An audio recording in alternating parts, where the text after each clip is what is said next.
नमस्कार, आप देख रहे हैं आवाज न्यूज। मैं हूं वीना सिंह और आइए अब नजर डालते हैं आज की प्रमुख खबरों पर। इस वर्ष शारदीय नवरात्रि पर भी कोरोना आपदा की गंभीर छाप देखने को मिलेगी। नवरात्रि और दशहरे के उत्सव में सराबोर रहने वाले शहर का माहौल उदास दिखेगा। कोरोना महामारी को देखते हुए मंदिरों के पट श्रद्धालुओं के लिए बंद रहेंगे।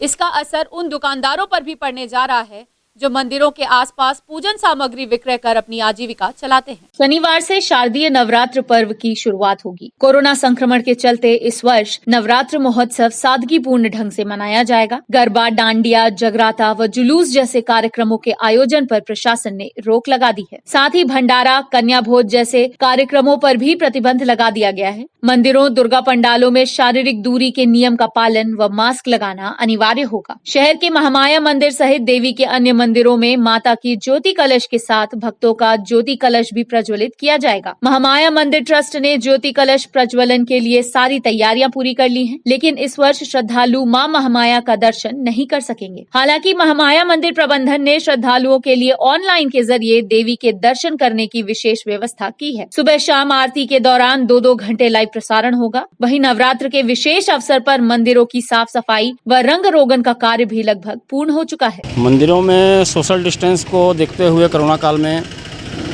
मंदिर के पट को बंद रखा जाएगा और अंदर मंदिर के अंदर कलश दीपक जो जलते हैं वो जलेंगे, पाठ होंगे, जवारा वगैरह का जो अपन बोते हैं वो होगा और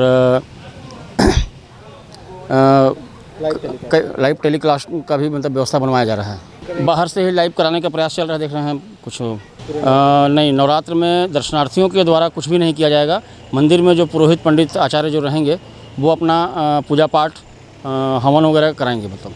वहीं इस वर्ष शहर में दुर्गा पंडालों की संख्या कम नजर आएगी। शहर में जहां हर वर्ष कई जगहों पर माता दुर्गा की प्रतिमा की स्थापना की जाती थी, लेकिन इस वर्ष शहर में कुछ जगहों पर ही माता दुर्गा पंडालों में विराजी नजर आएंगी। दुर्गा पंडालों में श्रद्धालु कड़ाई से नियमों का पालन कर सके, इसे देखते हुए पुलिस बल भी तैनात किया जाएगा। पहले तो भव्य स्वरूप में हम लोग माँ दुर्गा का पूजा मनाते थे। यहाँ पे सदर सेवा समिति में लगातार 28-30 वर्षों से हम लोग मनाते आ रहे हैं और पहले हजारों की संख्या में श्रद्धालु आते थे, दर्शन करते थे और हर्षोल्लास के साथ माता का दर्शन करके जाते थे। अपने परिवार के साथ आते थे, भंडारा ग्रहण करते थे, प्रसाद देते थे, प्रसाद चढ़ाते थे।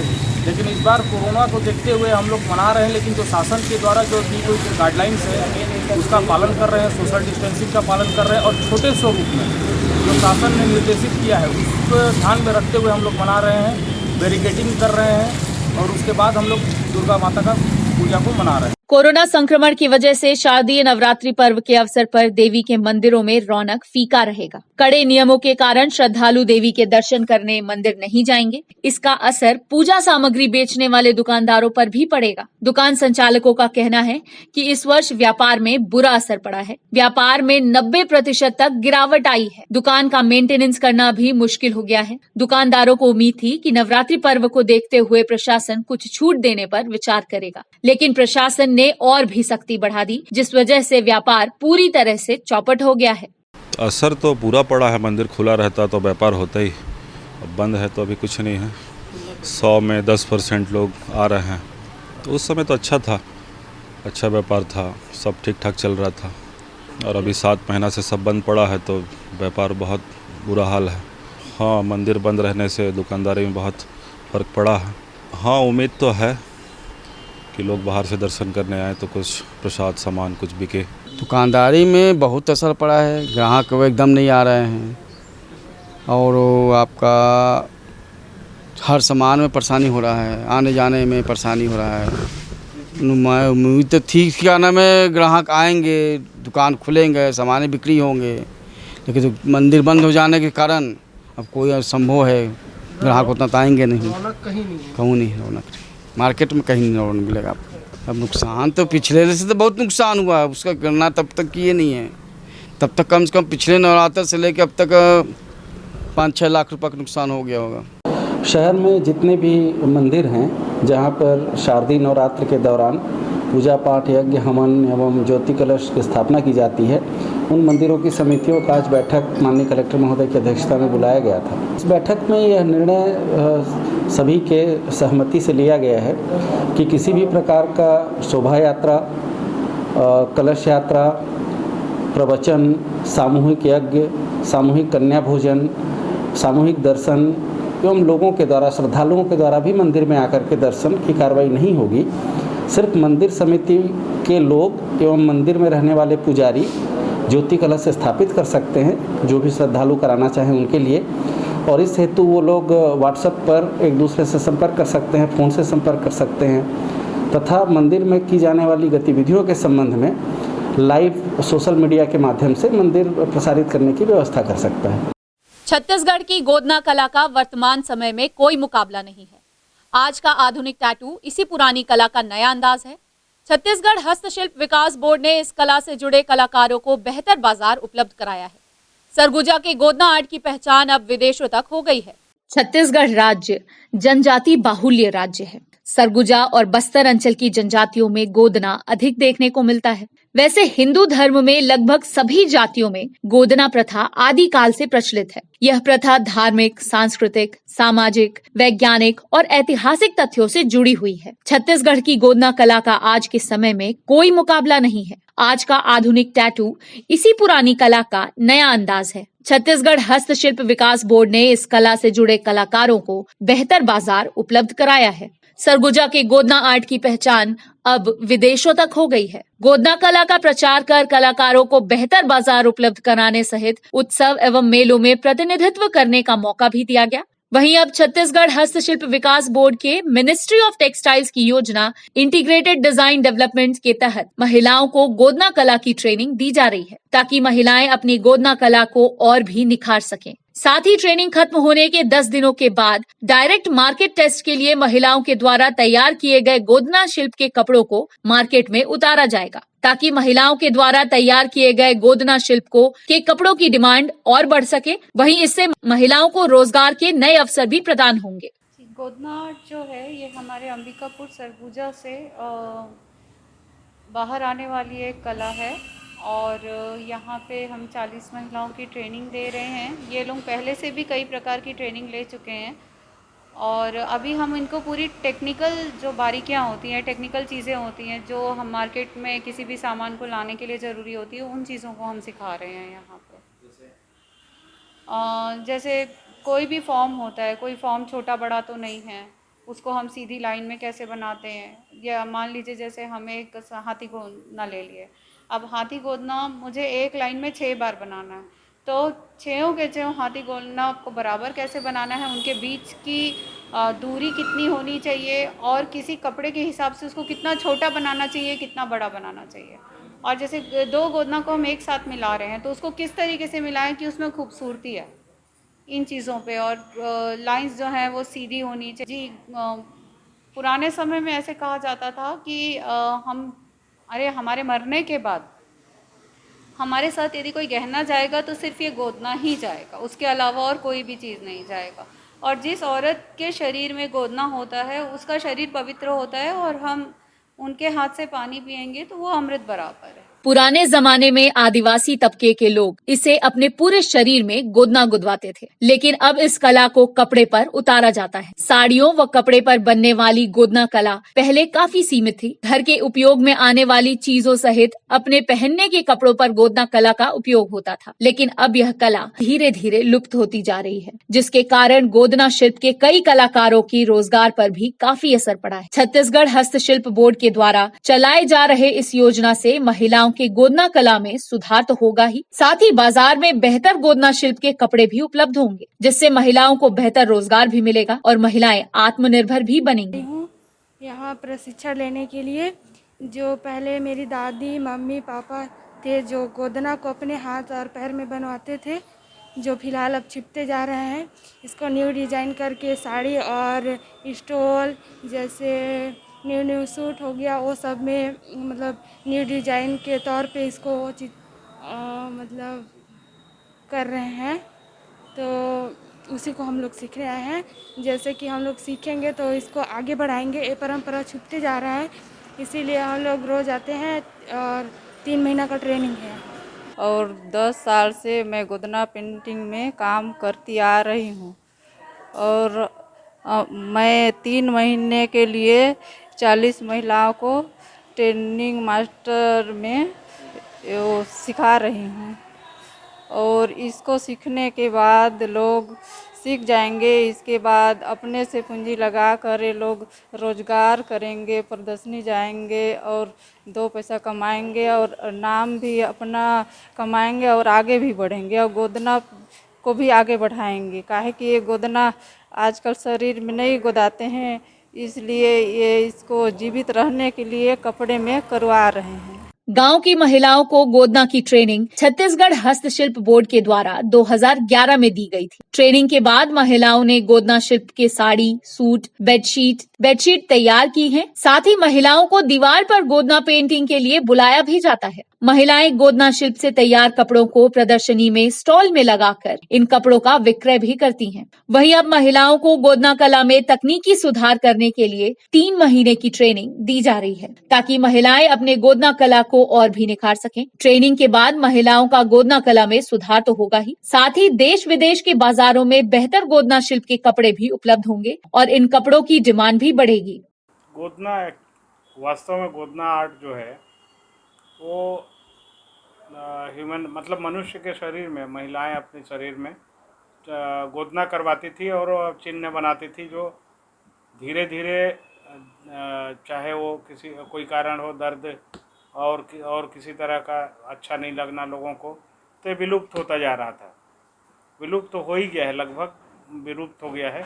जिससे बचाने के लिए विभिन्न उपयोगी चीज़ों में उस गोदना की कृति को, उस गोदना के चित्र को बना के उसको मार्केट में लाया जा रहा है।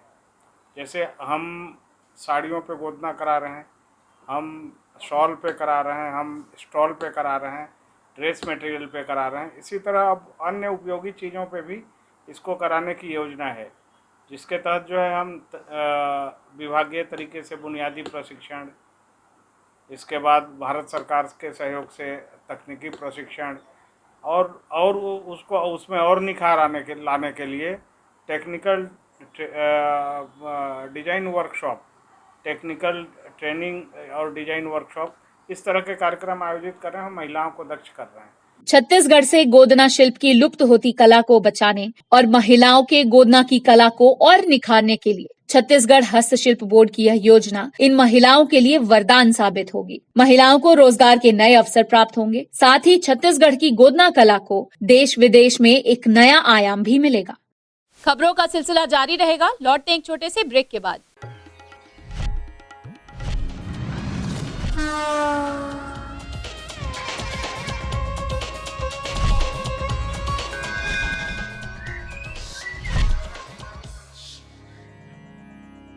वीएम इंटरनेट सर्विस शहर का सबसे सस्ता high speed fibre internet service. 100 MBPS मात्र 700 रुपए में विद टैग। तो चाहे वर्क फ्रॉम होम हो या ऑनलाइन क्लास, याद रखें वीएम इंटरनेट सर्विस। अधिक जानकारी के लिए संपर्क करें Vande Mahamaya cable network, VM internet service, Alaknanda complex, प्रथम तल, अग्रसेन चौक, अंबिकापुर, सरगुजा। Mobile number 9111785555 7440765555।